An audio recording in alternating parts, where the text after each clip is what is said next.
নমস্কাৰ আপুনি চাইছে আছাম টুডে আজি বিশেষ বুলেটিনত লৈ আহিছোঁ দেশৰ 10টা গুৰুত্বপূৰ্ণ খবৰ যিবোৰ আপোনাৰ জনাত অতি প্ৰয়োজনীয় তেন্তে আহক আৰম্ভ কৰোঁ আজিৰ শীৰ্ষ 10টা ব্ৰেকিং নিউজ প্ৰথমটো গুৰুত্বপূৰ্ণ খবৰলৈ আগবাঢ়িছোঁ G7 সন্মিলনত প্ৰধানমন্ত্ৰী মোদী আৰু ট্ৰাম্পৰ গুৰুত্বপূৰ্ণ দ্বিপাক্ষিক বৈঠক ফ্ৰান্সৰ এভিয়ান লে ভেইন্সত অনুষ্ঠিত 52 সংখ্যক G7 সন্মিলনৰ প্ৰথমটো দিনত প্ৰধানমন্ত্ৰী নৰেন্দ্ৰ মোদী আৰু আমেৰিকাৰ ৰাষ্ট্ৰপতি ডোনাল্ড ট্ৰাম্পৰ মাজত এক সৌহাৰ্দ্যপূৰ্ণ সাক্ষাৎ সম্পন্ন হয় ইয়াৰ পিছতে আজি দুয়োগৰাকী নেতাৰ মাজত এক পূৰ্ণাংগ দ্বিপাক্ষিক বৈঠক অনুষ্ঠিত হয় বাণিজ্য শুল্ক অনুপ্ৰৱেশ আৰু ওমান উপকূলত শেহতীয়াকৈ ভাৰতীয় নাবিকৰ সৈতে জড়িত সংঘাতক লৈ সৃষ্টি হোৱা চেপা উত্তেজনা দূৰ কৰি সম্পৰ্ক উন্নত কৰাৰ লক্ষ্যৰে বিগত 16 মাহৰ ভিতৰত এয়া তেওঁলোকৰ প্ৰথম আনুষ্ঠানিক বৈঠক হ'ব দ্বিতীয়টো গুৰুত্বপূৰ্ণ খবৰলৈ আগবাঢ়িছোঁ G7 সন্মিলন সামুদ্ৰিক নিৰাপত্তা আৰু পশ্চিম এছিয়াৰ সংঘাতক লৈ প্ৰধানমন্ত্ৰী মোদীৰ সম্বোধন G7 সন্মিলনৰ উদ্বোধনী অধিৱেশনত প্ৰধানমন্ত্ৰী মোদীয়ে বিশ্বজুৰি সামুদ্ৰিক বাণিজ্যক বাধা অহাৰ বিষয়টোত বিশেষকৈ হৰমুজ প্ৰণালীৰ আশে-পাশে সৃষ্টি হোৱা পৰিস্থিতিক লৈ গভীৰ উদ্বেগ প্ৰকাশ কৰে তেওঁ অতি দুখেৰে উল্লেখ কৰে যে চলি থকা পশ্চিম এছিয়াৰ সংঘাতৰ বাবে কেইবাজনো ভাৰতীয় লোকে প্ৰাণ হেৰুৱাবলগীয়া হৈছে গুৰুত্বপূৰ্ণ বাণিজ্য পথসমূহ সুৰক্ষিত কৰিবলৈ তেওঁ আন্তঃৰাষ্ট্ৰীয় একতাৰ আহ্বান জনায় তাৰ পাছতো গুৰুত্বপূৰ্ণ খবৰলৈ আগবাঢ়িছোঁ এক ঐতিহাসিক মাইলৰ খুঁটি ভাৰতৰ আটাইতকৈ দীৰ্ঘ সময় ধৰি একেৰাহে কাৰ্যনিৰ্বাহ কৰা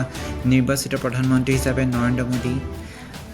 ৰাজনৈতিক বিশ্লেষকসকলে এক বৃহৎ গণতান্ত্ৰিক মাইলৰ খুঁটিৰ কথা উল্লেখ কৰিছে প্ৰধানমন্ত্ৰী নৰেন্দ্ৰ মোদীয়ে চৰকাৰৰ মুৰব্বী হিচাপে একেৰাহে 4399 দিন কাৰ্যকাল সম্পূৰ্ণ কৰিছে ইয়াৰ সৈতে তেওঁ ভাৰতৰ প্ৰথম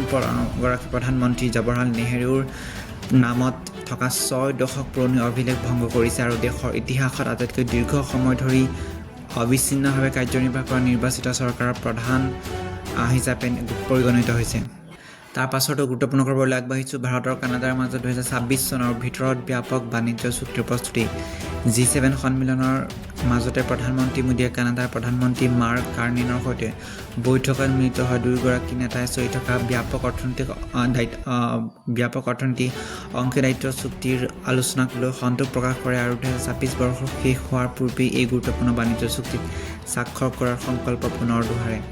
তাৰ পাছতো গুৰুত্বপূৰ্ণ খবৰলৈ আগবাঢ়িছোঁ দ্বিপাক্ষিক গতিশীলতা ব্ৰিটেইন আৰু UAEৰ সৈতে ভাৰতৰ সম্পৰ্ক শক্তিশালী প্ৰধানমন্ত্ৰী মোদীয়ে প্ৰধানমন্ত্ৰী কিয়েৰ ষ্টামাৰৰ সৈতে ভাৰত ব্ৰিটেইন মুক্ত বাণিজ্য চুক্তি কাৰ্যকৰী কৰাৰ সন্দৰ্ভত বিতংভাৱে আলোচনা কৰে ইয়াৰ উপৰিও তেওঁ সংযুক্ত আৰৱ আমিৰাটৰ ৰাষ্ট্ৰপতি শ্বেখ মহম্মদ বিন জায়েদ আল নাহিয়ানকো সাক্ষাৎ কৰে এই বৈঠকত কৌশলগত শক্তি